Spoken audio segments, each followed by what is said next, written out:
Vagaba yo en oscuridad hasta que vi a Jesús, mas por su amor y su verdad ya vivo en plena luz. Gozo y luz hay en mi alma hoy, gozo y luz hay, ya que salvo soy. Desde que a Jesús vi y a su lado fui, he sentido el gozo de su amor en mí. Muy buenas noches, estimado amigo y hermano. Gracias por sintonizar su programa La Luz en mi Andar. Le damos la bienvenida a todos aquellos que nos ven por primera vez y le invitamos a que se suscriba a los canales, ya sea en Instagram, Facebook, YouTube, donde usted podrá recibir las notificaciones de cuando un video se sube para que usted pueda estar al tanto de el material que se está trabajando, el material religioso que está trabajando el programa, ¿verdad? Le invitamos a que se suscriba y también, como lo hemos dicho, que pinche la campanita de notificaciones. El día de hoy vamos a hablar un tema muy importante que debe reinar en todas las iglesias del Señor. Pero primero vamos a hacer una oración. Padre nuestro que estás en el cielo, santificado y glorificado sea su santo y poderoso nombre. Nos dirigimos a su presencia para dar las gracias por este día. Gracias por las bendiciones que usted nos da. Gracias por enviar a su Hijo a morir en la cruz.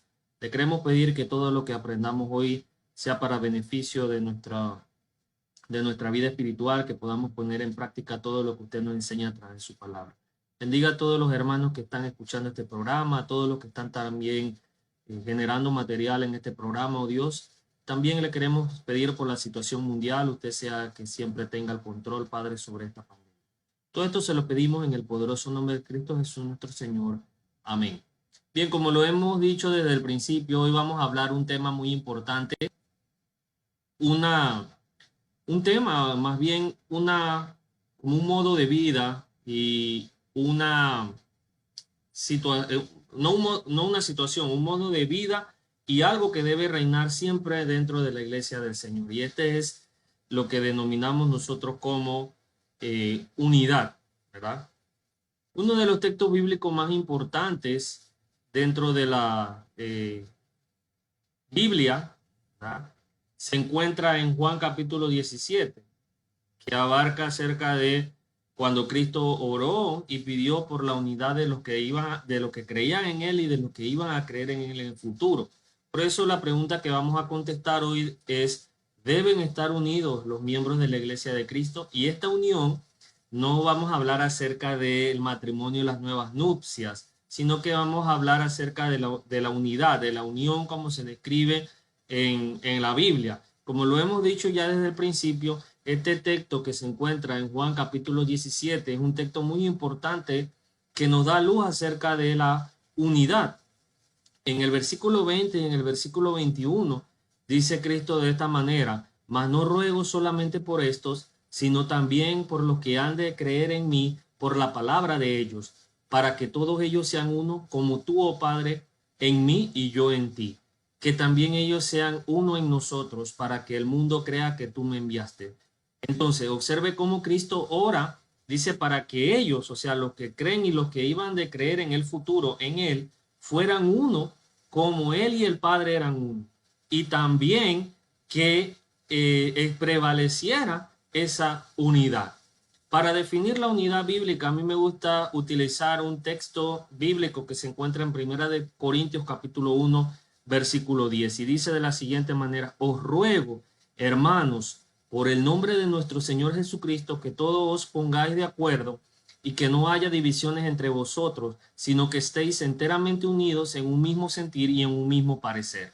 Bien, ustedes saben, hermanos, y si no lo saben, la iglesia de Corinto era una iglesia que estaba sufriendo de muchos problemas de unidad, problemas de matrimonio, problemas de inmoralidad, problemas de la resurrección, problemas de hermanos que iban a solucionar sus problemas al juzgado. O sea, había un sinnúmero de problemas en las lenguas, problemas en los dones, había un sinnúmero de problemas que se estaban suscitando en esta congregación en Corinto. Entonces, Pablo viene y nos define la unidad. ¿Cómo nos define la unidad?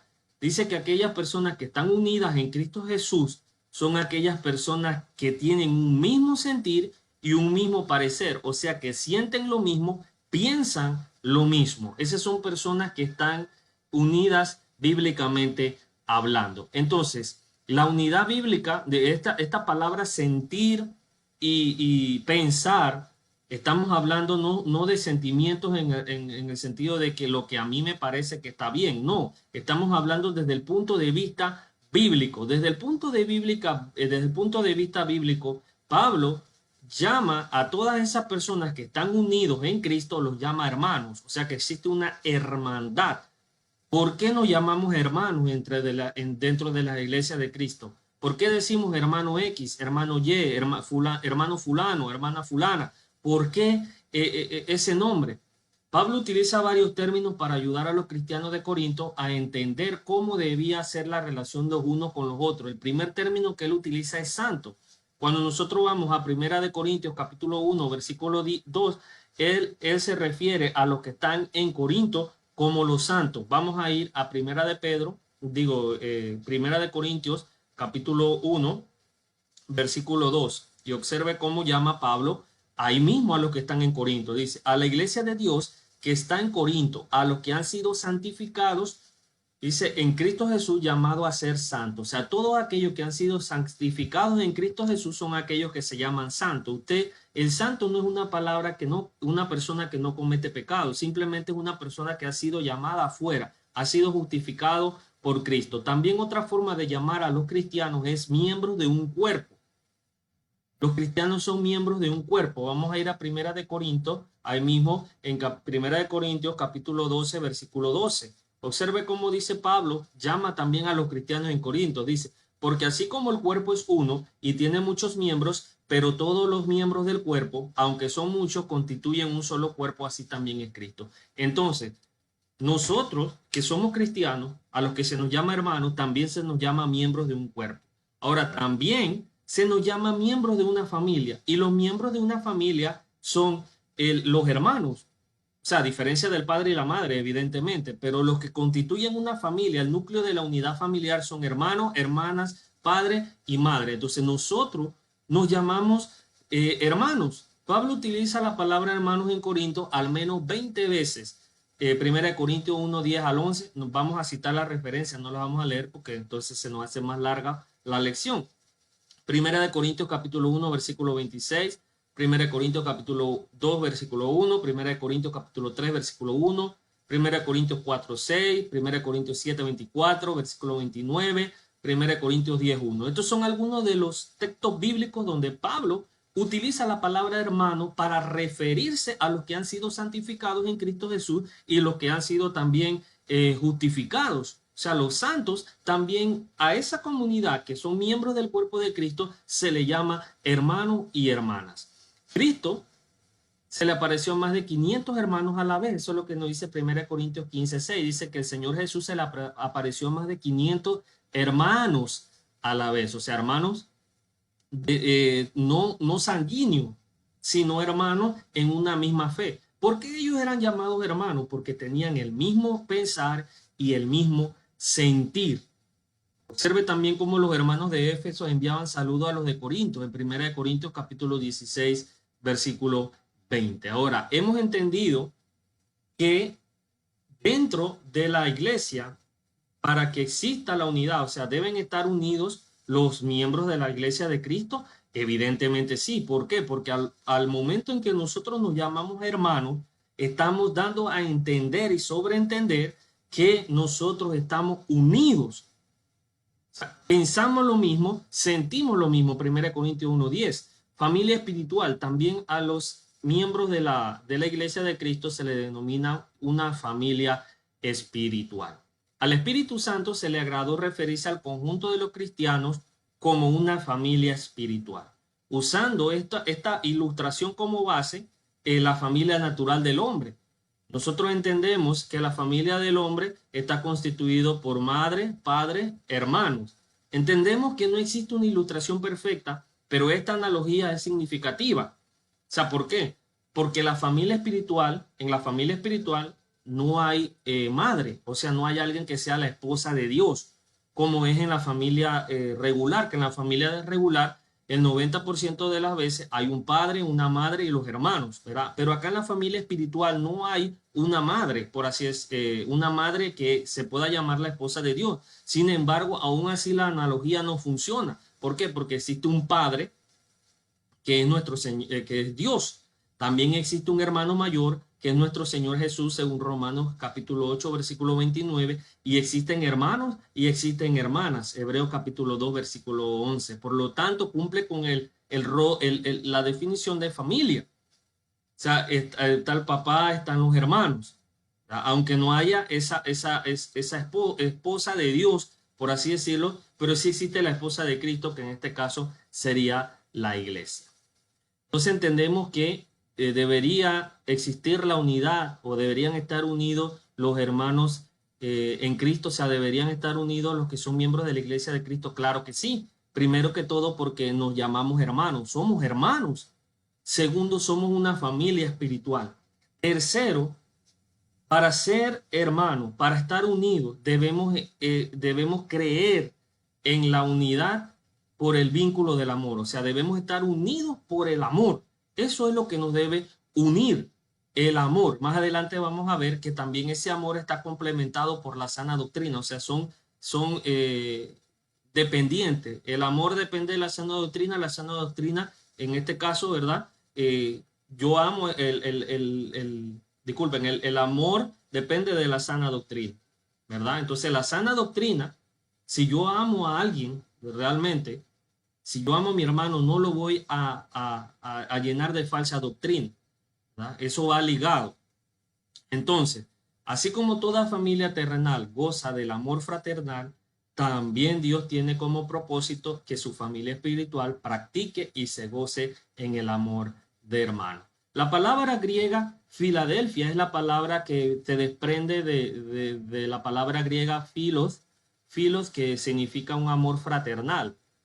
Era el nombre también de una ciudad donde se ubicaba la iglesia de Dios en Filadelfia, Apocalipsis capítulo 3, versículo 7. Eso quiere decir que dentro de esa comunidad o esa iglesia practicaban mucho lo que era el amor fraternal, era como estar en familia, porque eso es lo que significa la palabra filos o Filadelfia, ¿verdad? Que en este caso nosotros sabemos que en Estados Unidos existe un lugar donde un lugar en Pensilvania que se llama Filadelfia, ¿verdad? Que de allí toman el nombre de esta palabra griega, filos, que significa amor fraternal. El Espíritu Santo escribió mucho sobre Filadelfia, o sea, sobre el amor fraternal. Vamos a ir a Romanos capítulo 12, versículo 10. Romanos capítulo 12, versículo 10. Y observe qué dice Romanos 12, 10. Sed afectuosos los unos con los otros con amor filo, amor fraternal, o sea, el amor que tiene una familia. Con honra, daos preferencia los unos a los otros. Observe también lo que dice Primera de Tesalonicenses capítulo 4, versículo 9, dice de la siguiente manera. Mas en cuanto al amor, Filadelfia, el amor fraternal, no tenéis necesidad de que nadie os escriba, porque vosotros mismos habéis sido enseñados por Dios a amaros unos a los otros. O sea, a que existe un amor fraternal, un amor de familia, porque en verdad os practicáis con todos los hermanos que están en toda Macedonia, pero os instamos, hermanos, a que abundéis en ellos más y más, dice Pablo, debéis abundar en ellos más y más. Así que tengáis por vuestra ambición el llevar una vida tranquila y no os ocupéis en vuestros propios asuntos y trabajéis con vuestras manos tal como os he mandado. En Hebreos capítulo 13, versículo 1 también se habla acerca del amor de Filos o Filadelfia, y en Primera de Pedro capítulo 1, versículo 22. ¿Deberían estar unidos los hermanos que están en la iglesia del Nuevo Testamento? Evidentemente sí. Debemos nosotros los hermanos que estamos dentro de la iglesia procurar la unidad, hermano. Debemos procurar la unidad. ¿Por qué debemos nosotros procurar la unidad? Porque se nos viene a la mente el Salmo capítulo 133, versículo 1 al 3. Dice, mirad cuán bueno y cuán agradable es que los hermanos habiten juntos en armonía. Es como el óleo precioso sobre la cabeza, el cual desciende sobre la barba la barba de Aarón, que desciende hasta el borde de sus vestiduras. Es como el rocío del Hermón, que desciende sobre los montes de Sión, porque allí mandó el Señor la bendición, la vida para siempre. Vamos a hacer un pequeño análisis de este texto que nos habla acerca de tres analogías. Y primero vamos a empezar diciendo que hay cosas que son buenas para nosotros, pero no necesariamente son agradables. Proverbios capítulo 13, versículo 24, de lo que podemos mencionar nosotros, y también podemos mencionar Hebreos capítulo 12, versículo 11. O sea, observe que hay cosas que son buenas para nosotros, pero no siempre nos agradan. Una de esas puede ser la disciplina. Al presente dice, ninguna disciplina parece ser causa de gozo, sino de tristeza. Sin embargo, a los que han sido ejercitados por medio de ella, les da después fruto apacible de justicia. O sea, hay cosas que no parecen que no son buenas para nosotros, pero no necesariamente, hay cosas que son buenas para nosotros, pero no necesariamente agradables. Hay algunas otras cosas que pueden ser agradables entre comillas, pero no son buenas. Vamos a ir a Hebreos capítulo 11, versículo 25. Hebreos 11, 25. Observe que dice la palabra de Dios, escogiendo antes ser maltratado con el pueblo de Dios que gozar de los placeres temporales del pecado. O sea, puede ser que nosotros pensemos que es agradable disfrutar o el mundo piensa así, que es agradable disfrutar de los placeres temporales del pecado, pero no son cosas buenas. Pueden parecer agradables, pero no. Hay algo, dice, que es bueno y que es agradable para los hijos de Dios, y es que los hermanos habiten juntos en unidad de corazón y alma. O sea, cumplen lo que dice 1 Corintios 1:10, que sean del mismo pensar y del mismo sentir. La unidad, hermano, es algo hermoso y oloroso a la presencia de Dios. Salmo 133:1 dice que mirad cuán bueno y agradable es que los hermanos habiten en armonía. Es como dice el óleo que desciende, dice, por la barba de Aarón hasta el final de su vestidura. ¿Por qué el autor da un ejemplo de eso? Porque en Éxodo capítulo 30, versículo 23 al 33, nosotros tenemos una referencia de cómo debía ser el ungüento, o más bien el incienso, y también lo que era el ungüento que se tenía que poner el sumo sacerdote. Ahora vamos a ir a Éxodo capítulo 30, versículo 23 al 33. Éxodo 30 dice de la siguiente manera, dice así, toma también de las especies más finas de mirra fluida 500 ciclos, de canela aromática la mitad 250, y de caña aromática 250, de casia conforme al ciclo del santuario, y un hin de aceite de oliva, y harás de ello el aceite de la santa unción. Observa el aceite que era el que descendía por la barba de Aarón hasta su vestido. Dice, el aceite de la santa unción, mezcla de perfume, obra del perfumador. Será aceite de santa unción, y con él ungirás la tienda de reunión y el arca del testimonio y la mesa y todos sus utensilios, el candelabro y sus utensilios, el altar de incienso, el altar del holocausto y todos sus utensilios, lo consagrará. Y observe lo que dice el versículo 30, que es el versículo que nos interesa. Y ungirás a Aarón y a sus hijos y los consagrarás para que me sirvan como sacerdote. Dice, y hablarás a los hijos de Israel diciendo, este será el aceite de la santa unción para mí por todas vuestras generaciones. O sea que ese aceite, la unidad, hermano, la unidad, el hecho de que los hermanos habiten en armonía, es como ese olor que desprendía ese ungüento que se le colocaba al sumo sacerdote. Ese olor y ese perfume que desprendía el sumo sacerdote cuando pasaba era como un olor de armonía fraternal. ¿Sabe qué hermoso describe Dios la unión entre hermanos? O sea, es rico, es agradable. La segunda ilustración que nos da el autor de Salmo 133, 1 al 3, es el monte Hermón. Dice que eso, la unidad de los hermanos es como la nieve, o como la nieve que se deposita sobre el monte Hermón. El monte Hermón, a 2.800 metros sobre el nivel del mar, cae la nieve, ¿verdad? Se deposita la nieve. Cuando la nieve se evapora o se evaporaba, la nube era llevada por el viento unos 200 kilómetros al sur de ese lugar y la depositaba sobre el monte de Sión. 760 metros sobre el nivel.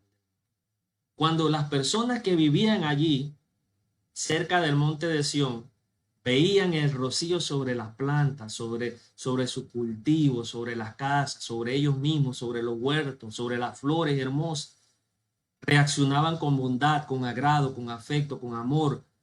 Ellos reaccionaban con un agradecimiento a Dios, el agradecimiento de que de allá del monte Hermón descendía ese vapor y llenaba todo el monte de Sión de esa niebla, de ese rocío, ¿verdad? Que es tan necesario para las plantas, para el vivir, para el buen clima. O sea, el reposo se lo daba a Dios.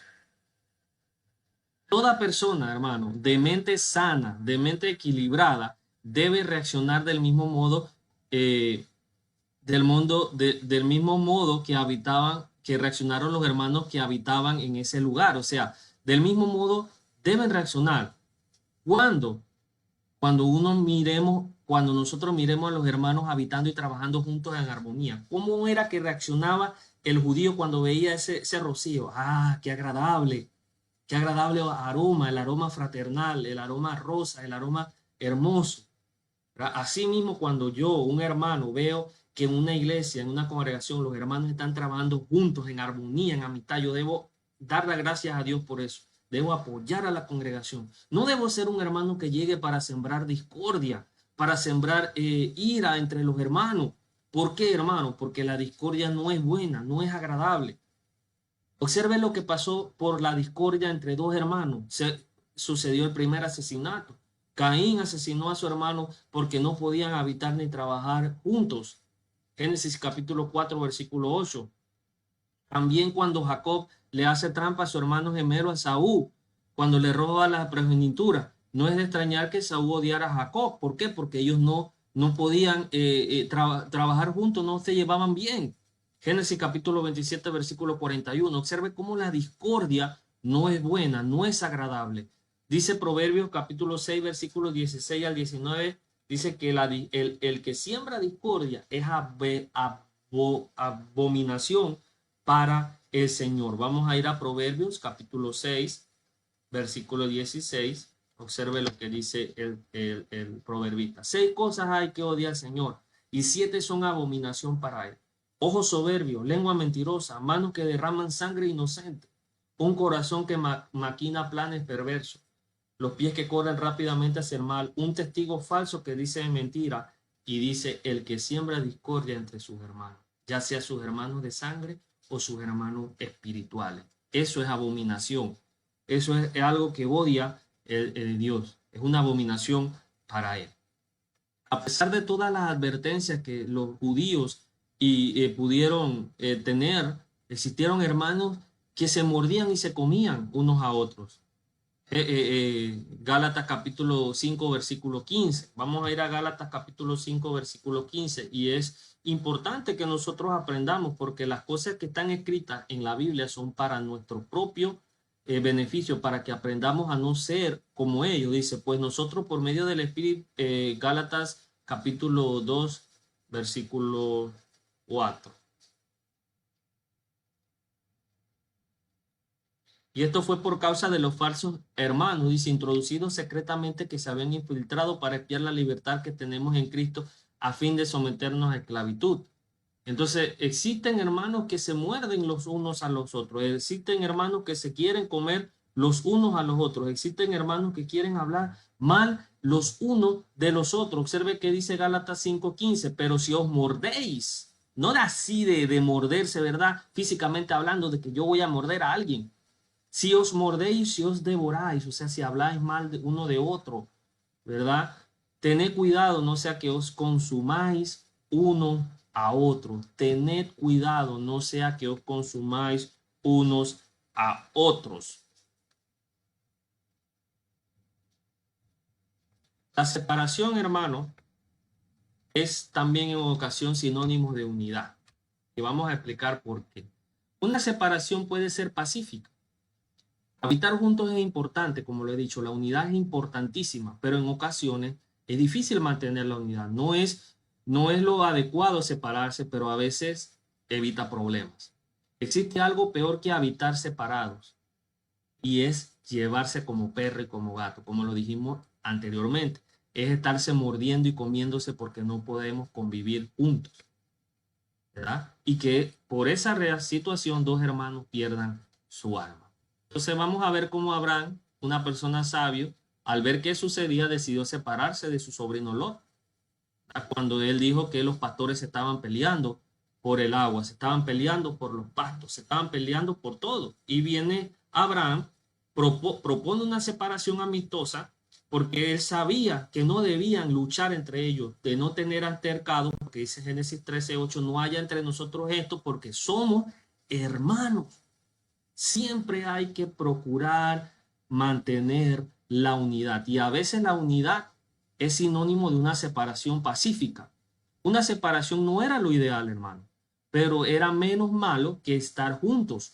O sea, ¿por qué? Porque Abraham dice, no es bueno esto, porque no es bueno que estemos peleando, porque somos hermanos. Entonces Abraham decide separarse de Lot y ellos no se pelearon, no estuvieron en discordia, porque si vemos después, Abraham se preocupa por Lot para salvar lo que él estaba habitando en Sodoma y Gomorra. O sea, no era que ellos estaban en discusión, sino que querían evitar un problema que se venía en el futuro. Abraham salió de esa manera, de una forma pacífica y sabia. Otro conflicto en lo cual se dio una separación y que no fue malo, fue cuando Pablo y Bernabé tuvieron un desacuerdo no muy pequeño entre ellos. Vamos a ir a Hechos 15:39, Hechos capítulo 15, versículo 39, y vamos a ver qué es lo que dice Lucas acerca de el altercado que tuvieron ellos, Pablo con Bernabé. Dice, se produjo un desacuerdo, dice, pero Pablo consideraba que no debían llevar consigo a quien lo había desertado en Panfilia y no lo había acompañado en la obra. O sea, recuerde que Bernabé estaba proponiendo llevar a Marcos, a Juan Marcos, al viaje con Pablo, pero Pablo se recuerda que Marcos los abandonó a mitad del camino y que no era necesario que lo llevara. Sin embargo, esto produjo, dice, un desacuerdo tan grande que se separaron el uno del otro y Bernabé tomó consigo a Marcos y se embarcó rumbo a Chipre, mas Pablo escogió a Silas y partió siendo encomendado por los hermanos a la gracia del Señor. Entonces vemos aquí que se produce una separación porque, uh, porque hay un desacuerdo entre ellos. Sin embargo, este desacuerdo hizo que la palabra de Dios fuera dispersada por dos lados distintos. Gracias a que Pablo se fue con Silas y después encontró a Timoteo cuando estaba en Derbe, ¿verdad? Cuando estaba allá en Derbe y Listra, escoge a Timoteo, ya tiene a Timoteo, tiene a Silas, y Bernabé está con Marco. O sea que aquí la separación lo que hizo fue traer el bien, trajo buenos resultados porque la palabra de Dios iba a ser predicada por dos campos, o sea, por dos frentes de batalla diferentes. La justicia en ocasiones también puede exigir separación. Ahora, como lo he dicho, hermano, es necesario la unidad. Es necesario que nosotros practiquemos el amor, que estemos unidos, que nos amemos, que muchas veces toleremos algunas cosas por amor y para mantener la unidad, pero no todo tiene que ser de esa forma, porque la justicia puede exigir separación, lo correcto también puede exigir separación. En los ejemplos anteriores, el ejemplo de Abraham y el ejemplo de Pablo, no fue el principio del bien y del mal lo que exigió la separación, o sea, no fue porque ellos hicieron algo malo, pero hay casos en los cuales mantenerse unidos es un error doctrinal y está mal. Para la iglesia de Corinto, hermano, fue desagradable expulsar a un miembro de ellos, pero el precio a pagar por mantener la comunión con esa persona, por mantener la unidad dentro de la congregación era muy alto. Primera de Corintios capítulo 5, versículo 13. ¿Por qué? Porque esa persona, para lo que no recordamos, estaba cometiendo un acto que no estaba correcto, que era el caso de que una persona allí estaba teniendo una relación sentimental y más allá de la sentimental, ¿verdad? De adulterio, con la esposa de su padre, ¿verdad? Dice allí en Primera de Corintios capítulo 5 versículo 1. Y luego en el versículo 7 dice Pablo, limpiad la levadura vieja para que seáis masa nueva, así como lo sois sin levadura. Y en el nombre del Señor Jesús, dice en el versículo 4, cuando vosotros estéis reunidos y yo con el poder del Espíritu, dice, de nuestro Señor Jesús, entregar ese tal a Satanás para que la destrucción de su carne, a fin de que su espíritu sea salvo en el día del Señor. Y observe lo que dice el versículo 13, pero Dios juzga a los que están fuera, expulsar de entre vosotros al malvado. O sea, dice Pablo, no es bueno. Podrían decir algunos, pero hermano, eso va a ocasionar que algunos se vayan con él, eso va a ocasionar que se separe la congregación. Pablo, acuérdate, ese hermano tiene mucha influencia, ¿verdad? Sabe mucho, es importante, hace muchas cosas aquí, se pueden ir muchos hermanos. El precio a pagar por la unidad, el precio a pagar por la unidad, o más bien por esa unidad era muy alto. ¿Por qué? Porque era callar algo que estaba incorrecto por tratar de mantener la congregación unida. Hay veces que es necesario, o sea, no es buena la unidad. No es bueno tener unidad con el pecado. No es bueno estar en comunión con el pecado. Así que allí la unidad se tiene que partir y el hermano tiene que ser desechado. O la falsa doctrina tiene que ser desechada. Pablo siempre deseó la unidad con los cristianos judíos en Jerusalén. Recuerden eso. En lo que se refería al tema de la circuncisión, recuerden que Pablo ya él no practicaba lo que era la circuncisión como los judíos lo practicaban. Pero cuando eso significó obligar a los gentiles a circuncidarse, Pablo consideró que el precio de esa unidad era muy alto. Vamos a ir a lo que dice Gálatas capítulo 2, versículo 5. Gálatas capítulo 2, versículo 5, que se da el altercado entre Pedro y Pablo. Dice, en el versículo 5, a los cuales ni por un momento cedimos para no someternos a fin de que la verdad del evangelio permanezca con vosotros, dice, y aquellos que tenían reputación de ser algo, disculpen, lo que eran nada me importa, Dios no hace acepción de personas, pues bien, lo que tenían reputación nada me enseñaron, sino al contrario, al ver que se me había encomendado el evangelio de la incircuncisión, así como Pedro lo había sido a los de la circuncisión, por aquel que obró eficazmente para con Pedro en su apostolado, a los de la circuncisión también obró eficazmente conmigo en mi apostolado a los gentiles. Entonces, ¿qué pasa? Que cuando este problema de la circuncisión iba mucho más allá, ¿verdad? El precio por mantener esa unidad entre los gentiles y los judíos que estaban en Jerusalén era muy alto. ¿Por qué? Porque ellos estaban imponiéndose sobre algo que ya no era un mandamiento directo, disculpen, que era la circuncisión. Entonces Pablo dice, no, mejor vamos a dejar esto así y no vamos a entrometernos más en esta situación. En relación a la falsa doctrina, ahora vamos a ver. Hay momentos en los que la paciencia deja de ser una virtud y es allí donde se debe corregir al que está en el error, hermano. Va a venir momentos hoy día en que ya no es la circuncisión, ¿verdad? Ya no es otra cosa que podamos decir, ya no será este tipo de situación, sino vendrá un momento en que nosotros diremos, que alguna persona dirá, hermano, por la unidad, no predique del matrimonio, el divorcio y nuevas nupcias, porque hay hermanos aquí que están divorciados no correctamente y eso va a hacer que la iglesia se separe.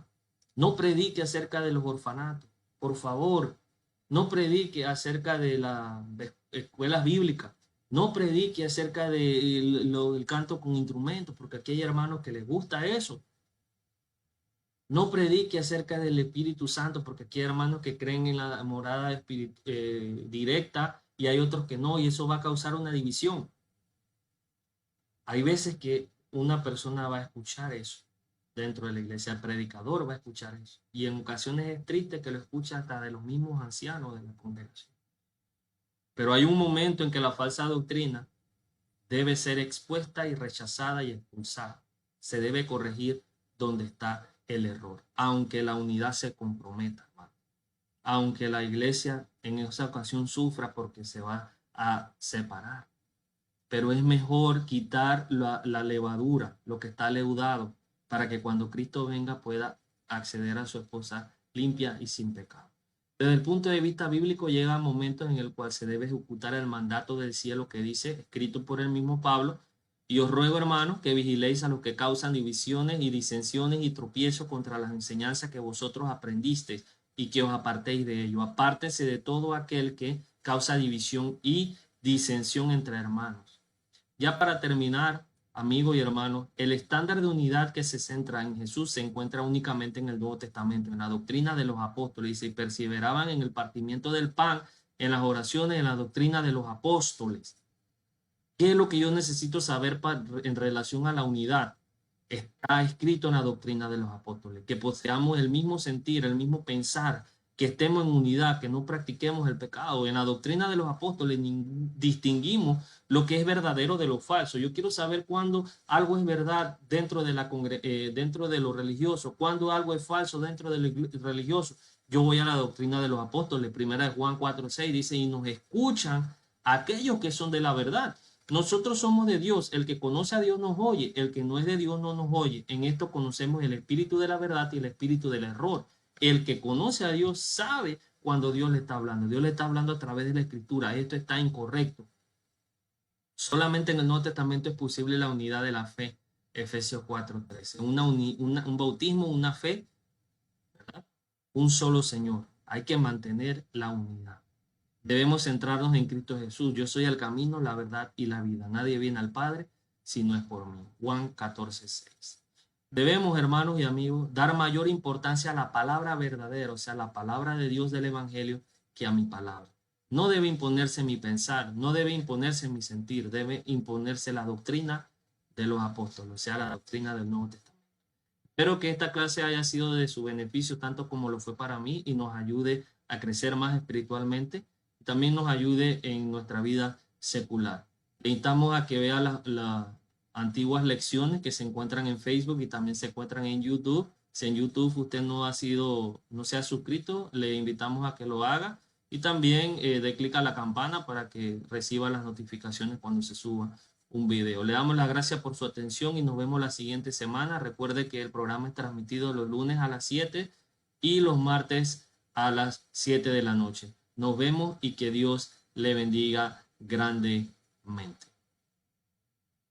Vagaba yo en oscuridad hasta que vi a Jesús, mas por su amor y su verdad ya vivo en plena luz. Gozo y luz hay en mi alma hoy, gozo y luz hay ya